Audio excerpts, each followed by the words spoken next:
This morning is our last Sunday in the book of Jonah. Next Sunday we'll move to a new series called 8 Ways to Sunday, an 8-part series out of the Gospel of Luke that leads us up to Easter Sunday. We're already talking about Easter Sunday.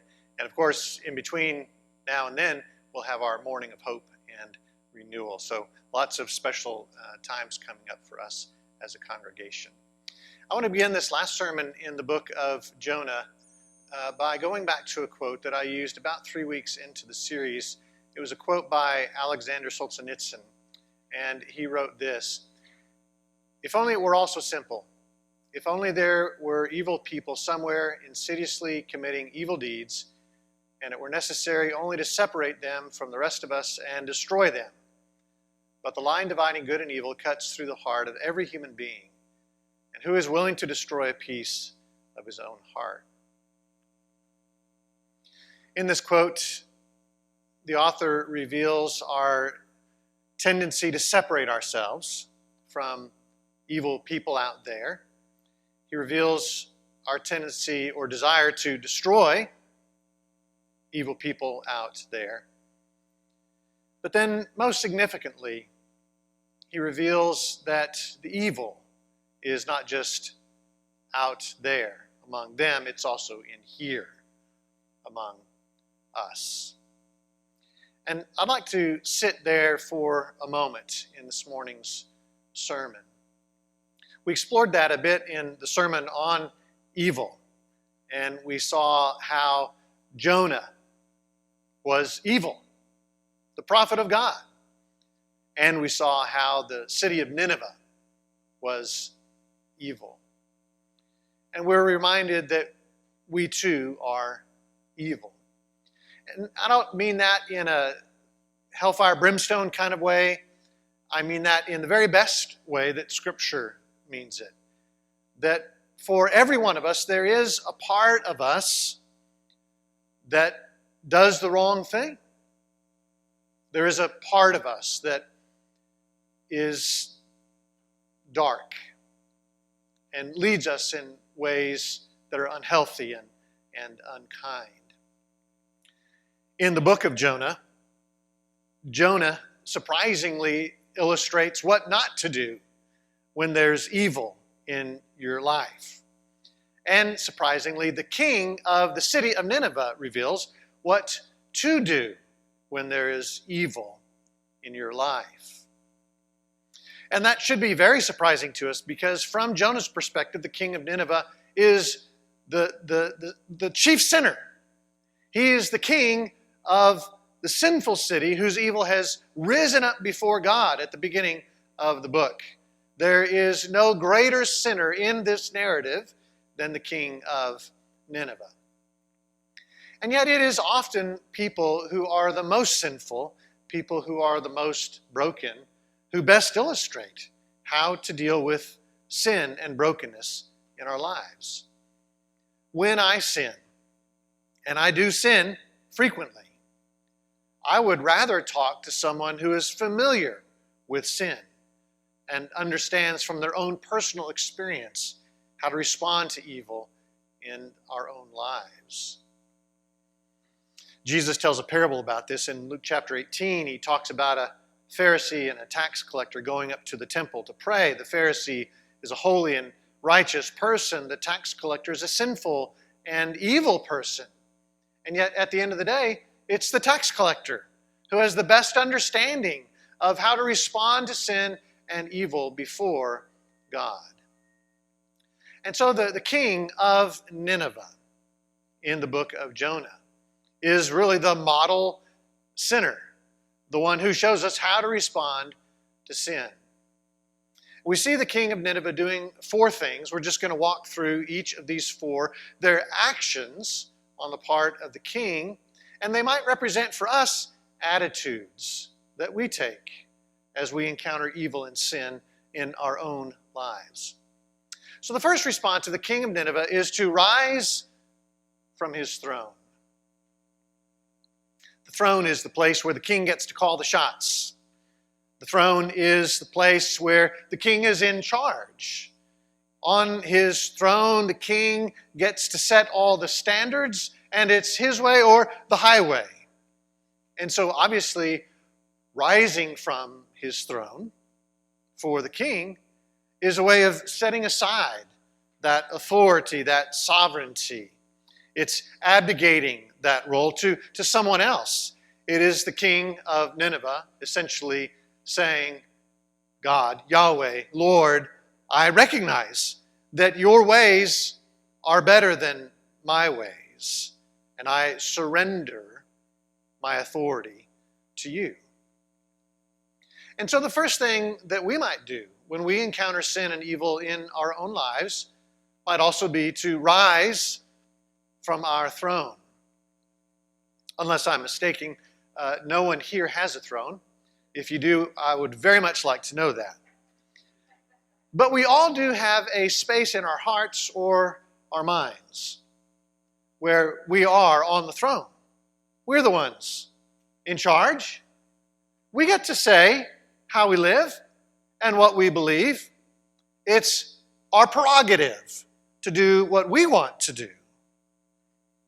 And so rising from the throne is us adopting the attitude that says, God, I recognize that in this moment there is a tension, a conflict between what I am doing and what you say I should be doing. And in this conflict, God, I rise from my throne. I abdicate my right to choose my path, and I surrender myself to you. God, your ways, your will, your wishes are better than my own. Paul Coelho tells a parable about a very powerful wizard who wants to destroy the entire kingdom. And so using his magic, he creates a poisonous potion and pours it into the well from which all the citizens of the realm drink. And sure enough, the next morning, the citizens arise and they go through their normal morning routines, which include drawing water from the well and consuming it. And because of the poisonous potion, everyone who drinks the water goes mad, except for the king and the queen. They have their own private well. Seeing what's happening in the kingdom, the king decides to pass a number of laws and regulations to try to bring the madness to an end. But everyone in the kingdom views what the king is doing as madness. And they march on the king's castle. The king is about to run away for fear of his life, but the queen says, no, we can remain in charge. We can stay on the throne if we too will drink the water from the poisonous well. And that's what they do. They consume the water from the well. They become mad like the rest of the kingdom. And the citizens of the kingdom allow them to stay on the throne. Well, most of us could probably do all kinds of things with that parable, but one point might be that when it comes to sin and evil in our lives, the only way to stay on the throne is to continue the madness that got us into that mess in the first place. Instead, we rise from our throne. We say, enough of this madness, God. I surrender myself to you and you alone. Charles Spurgeon once wrote, men will allow God to be everywhere but on his throne. They will allow him to be in his workshop to fashion worlds and make stars. They will allow him to be in his armory to dispense his alms and bestow his bounties. They will allow him to sustain the earth and bear up the pillars thereof, or light the lamps of heaven, or rule the waves of the ever-moving ocean. But when God ascends his throne, his creatures then gnash their teeth. There is something within us that bristles at the thought of anyone but ourselves sitting on the throne.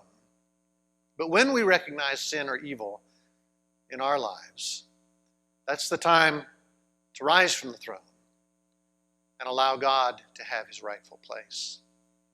The second response of the king of Nineveh is to remove his robe.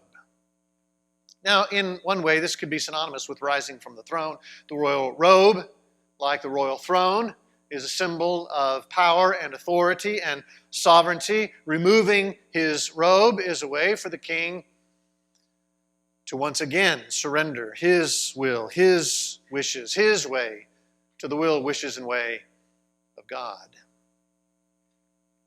But there might be another layer of meaning here. We might remember another story in the Old Testament, another story of a pagan ruler, another story of a pagan ruler over a pagan kingdom. It's found in the book of Esther. The ruler is Xerxes, the land is Persia. And at one point in the story, the king of Persia decides that he wants to honor someone. And so he removes his robe, and he has his robe placed on this other person. Here's how the story goes in Esther chapter 6. And Haman said to the king, "For the man whom the king delights to honor, let royal robes be brought, which the king has worn, and the horse that the king has ridden, and on whose head a royal crown is set. Let the robes and the horse be handed over to one of the king's most noble officials. Let them dress the man whom the king delights to honor, and let them lead him on the horse through the square of the city, proclaiming before him, 'Thus shall it be done to the man whom the king delights to honor.'" Placing the royal robes on this man gives him a bit of the authority, the sovereignty, the popularity of the king himself. And it points to something that we might be tempted to do as we find sin and evil in our own lives, and that is, rather than really remove the robe, we might instead place the robe on someone else. And in so doing, abdicate to them. Allow them to determine what we believe and how we live. I kind of think that we do this all the time. We remove the robe and place it on the shoulders of family members. We remove the robe and we place it on the shoulders of politicians, of preachers, of pundits and scholars. We remove the robe and we place it on any number of the shoulders of those that we follow on social media. And we allow them to dictate what we believe and how we live. And yet, that's often the very reason we find ourselves in the mess that we're in. And so a second thing for us to do when we find sin and evil in our own lives is to truly remove the robe altogether, as the king of Nineveh does. To say to God, to adopt this attitude, to say to God, in essence, "God, in this moment, in my sin and evil, I will allow no one but you to lead me back into paths of righteousness." As I was thinking about this sermon, Dale reminded me of the scene of the Mount of Transfiguration. Jesus is transfigured, glorified. Moses and Elijah appear with him. They're enveloped in a bright cloud. When the bright cloud is gone, Moses and Elijah are gone, leaving only Jesus. And a voice from heaven says, "This is my beloved Son, with whom I am well pleased. Listen to him." Not to Moses, not to Elijah, but to him. And so in this moment, as we recognize our own sin and evil, we say to God, "God, I will listen to you alone to lead me back to paths of righteousness." A third response from the king of Nineveh was to shroud himself in sackcloth. Sackcloth is a coarse fabric made of goat hair. It's cheap and durable, worn by Palestinian shepherds for that very reason. The word sackcloth is sometimes translated in Hebrew sacks, because sacks were made of sackcloth. Sackcloth is used throughout Scripture and the ancient Near East of times when people would be in mourning, times of national or personal crisis, times of national or personal penitence from sin. We find it used in places beyond Israel, like Moab and Ammon and Damascus and Tyre, and now here in Nineveh.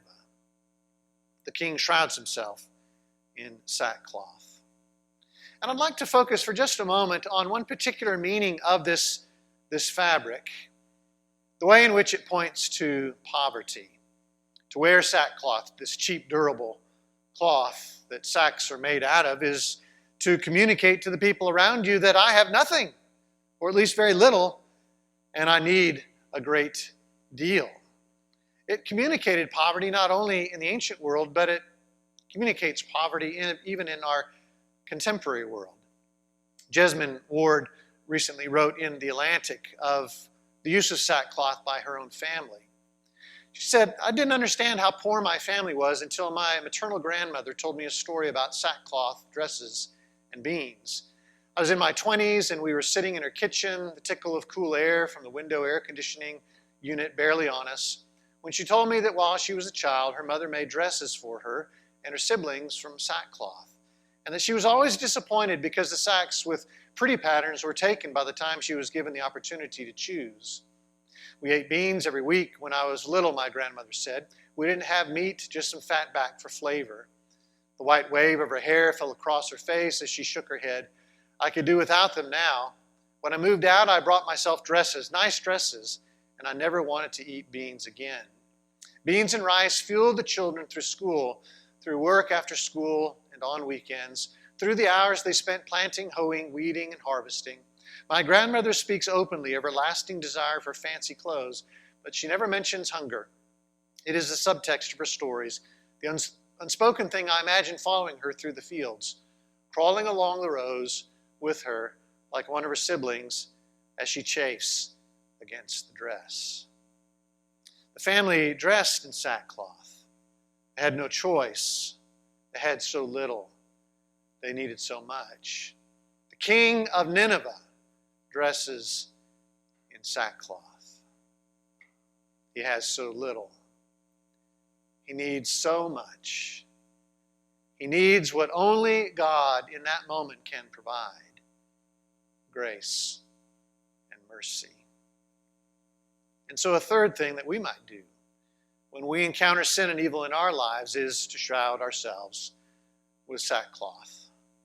Sure, you could try the actual fabric, but it's the attitude that matters here. It's the poverty of spirit, of saying to God in this moment, this messy moment, oh God, I have so little, and I need so much from you. What only you can provide me in this moment, your grace and your mercy.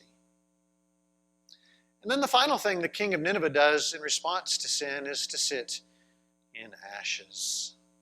Ashes and dust are often used interchangeably throughout Scripture.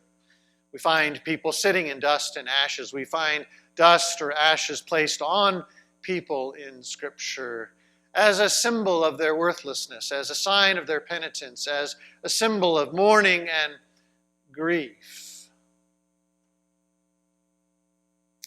I want to point to one particular aspect of dust and ashes, the way that it points to our frailty. On Ash Wednesday, a pastor or a priest might take some ash and on your forehead make the sign of a cross, saying, dust you are, and to dust you shall return. There's that sense in which the dust or the ashes remind us that we were created by God from dust, given life by God from dust, and to dust we shall return. We find the king of Nineveh sitting in that dust and ashes. Because it doesn't matter who you are, king or peasant, dust you are, and to dust you shall return. Zhu Bing is a Chinese-born artist who lives in New York City. One of his award-winning pieces features the line of a Buddhist poem written in dust. The line of the Buddhist poem is significant. The dust is also significant. The dust, or ashes, was collected by Zhu Bing on and after in New York City, September 11th, 2001. Multi-layered in meaning. The dust and ashes remind each of us, dust we are, and to dust we shall return. And so a final thing that we might do as we encounter sin in our own lives is to sit in ashes. Maybe not literally, but to remember this idea and to adopt this attitude. Dust I am, and to dust I shall return. My life came from God. My life goes to God. And just as I trusted in God to give me this brief dusty life, I can trust Him in this moment to provide what I need, His grace and His mercy. Would you take a moment right now and just consider this question? As I consider my own sin, I need to